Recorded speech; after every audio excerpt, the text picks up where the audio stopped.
So good evening. Welcome to this England Athletics webinar from the endurance group and the race walking event group specifically.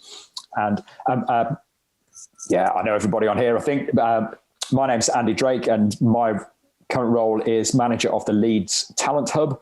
And as a coach, I coach a group of race walk athletes. Right, and so super pleased this evening. Our guest is Gerry Dragomir from Canada, from Vancouver in Canada. And Gerry is coach to the Race Walk West program. Perhaps if you could, maybe just as a starter, just to put you on the spot, perhaps you just tell us a little bit about the Race Walk West program and some of the athletes that you do work with and have worked with in the past, because it's a tip-top group. Yeah, I can't actually profess to know how that happened, but it did, and I'm really happy about that. So we started the program, and it's interesting you should call it a program because it actually was. Started on a bet in just at the turn of the century. And we had no resources, no training and coaching race walking, although I had been a coach for quite a number of years. And the bet was that we couldn't get an athlete to the Olympics.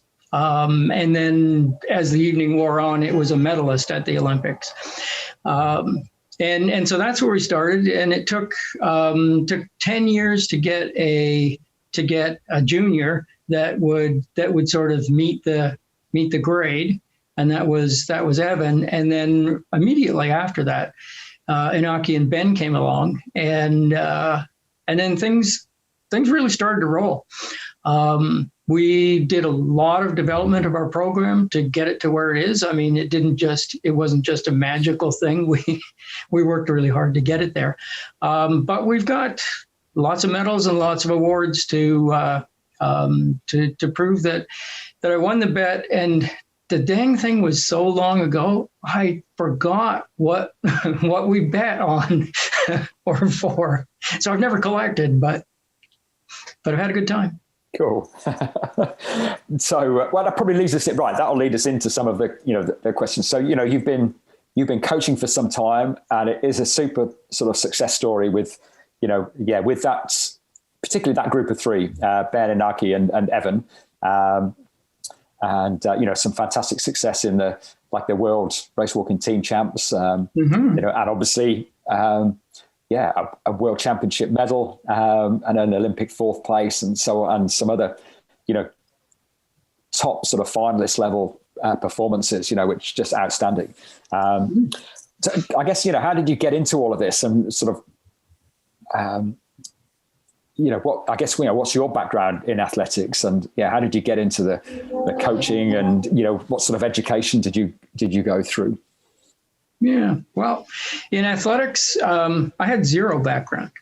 It was totally new to it, had no idea I knew what track and field was, and enjoyed watching it, but never participated, couldn't run, I just didn't, nobody showed me how, and I just didn't have the idea of, I thought, okay, if you run, you have to go as fast as you can, as hard as you can, and I'd get 300 meters, and I'd be done.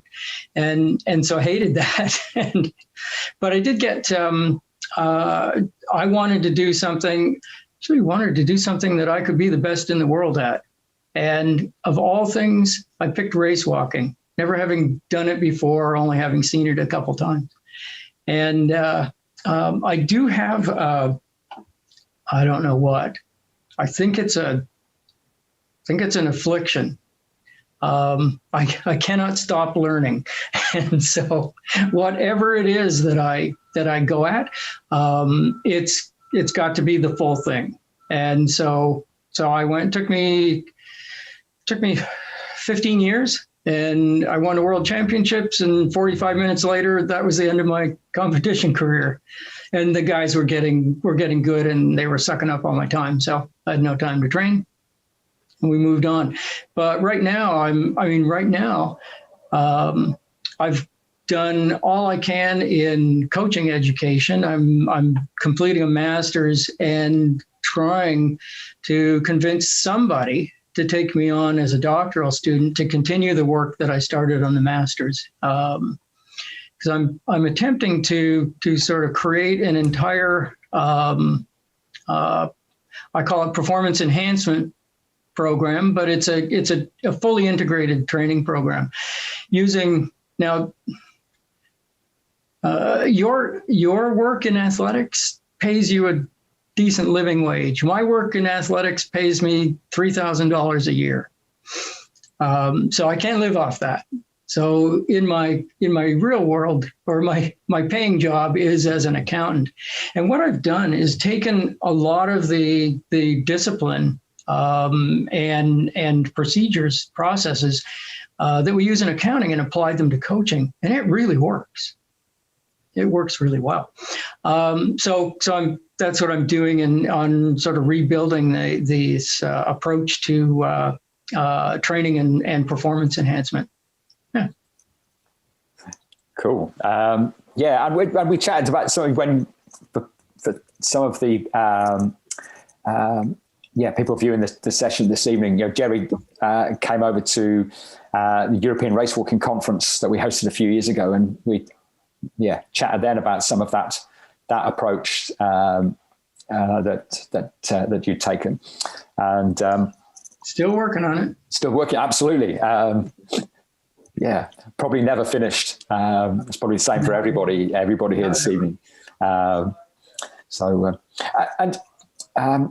talked about sort of having a bet, and I guess it's none of this really happens in isolation. So I just sort of wondered who are the coaches, or who sort of has had that impact, and perhaps sort of, do you look at as like a mentor and someone to work with and bounce some of those ideas off, that helps you do all the great work with the athletes?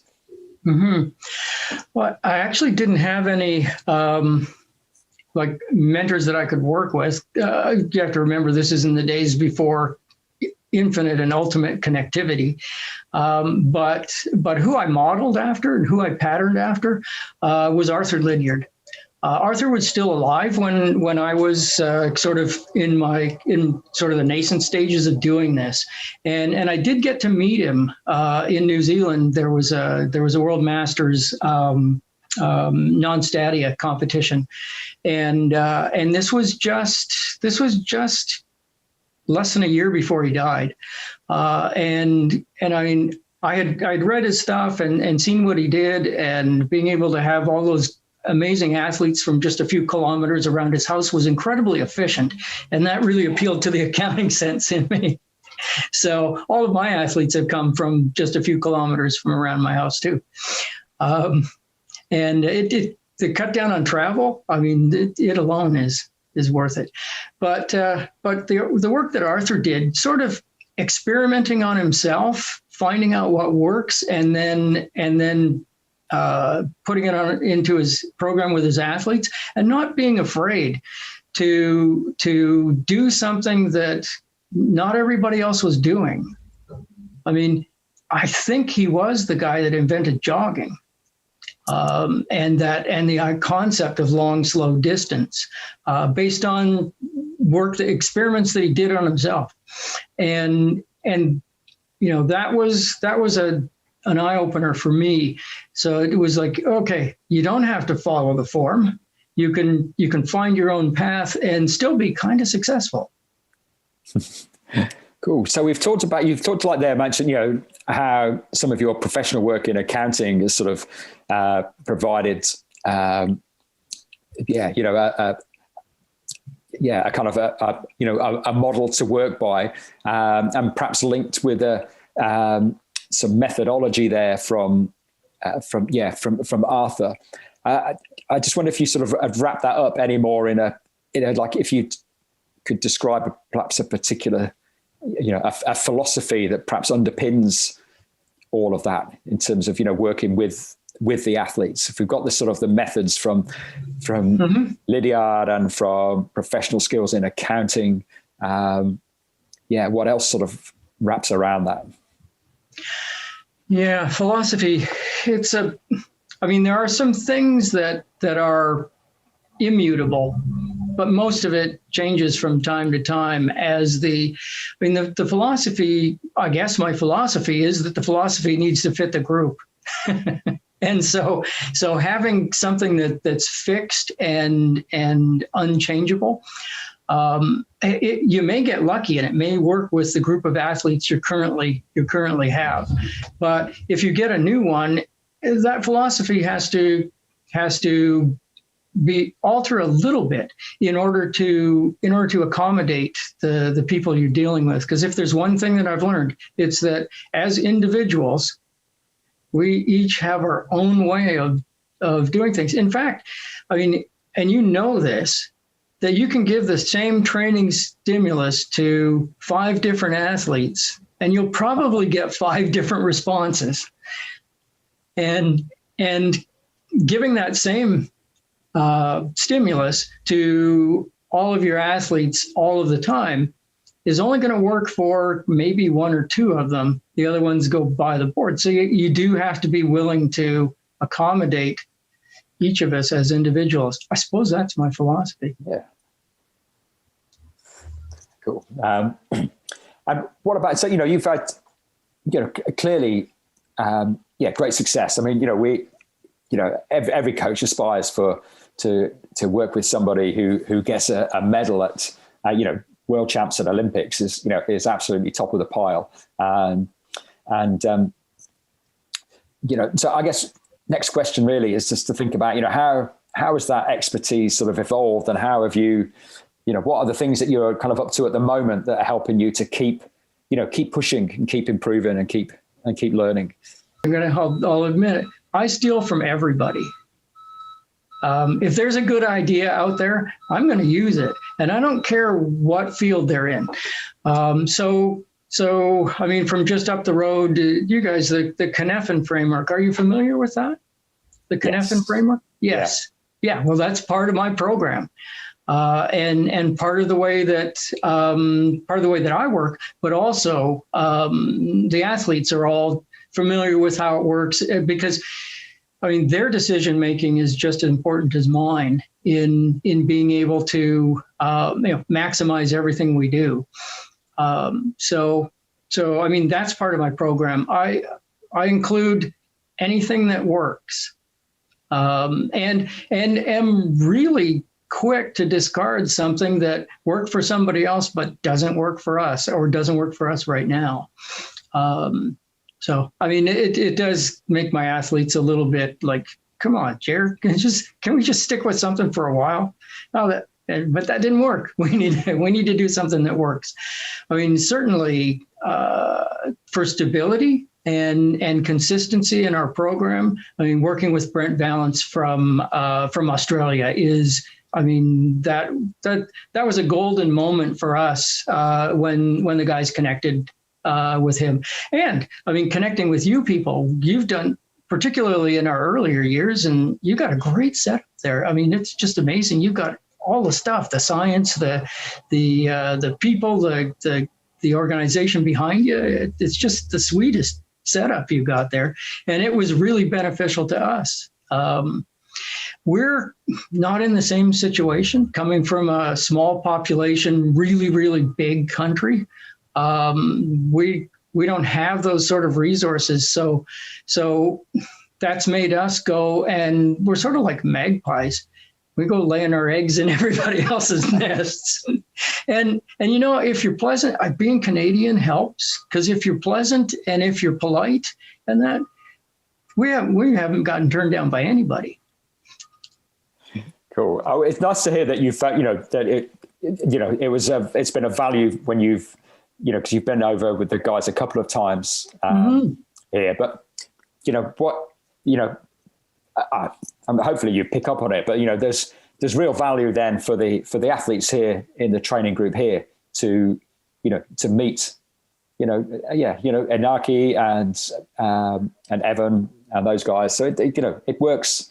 It's beneficial for people to come in, and join us for training here. So hopefully it works for everyone. I'm sure.